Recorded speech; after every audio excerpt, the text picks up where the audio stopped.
I'm just going to speak into the abyss for a moment. And paint me rebel, paint me villain, paint me however you want.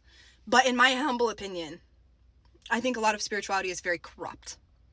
And you don't have to agree. You don't have to agree. By any means, don't agree.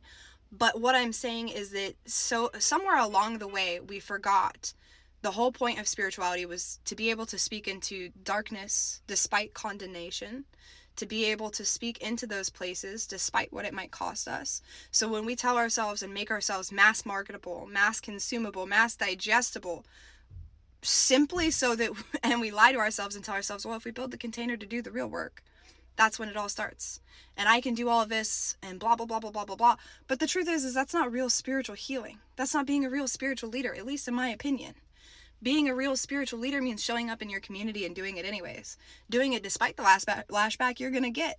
Being able to hold those paradoxes and that duality of humanity and being unflinching in it. And I feel like when we neglect that, what we get is very shallow, very surface level.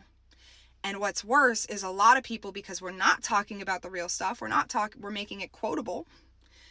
The worst thing is that people's souls are getting hurt in the process. That's what bothers me the most. And yeah, you're not responsible for how other people receive you, for sure. 100% I get that. But at the same time, we have to take accountability and responsibility in that area too, and acknowledge the fact that we also have a responsibility to be honest, to be real, even when it costs. So that's just my 2 cents, and take it for whatever you want.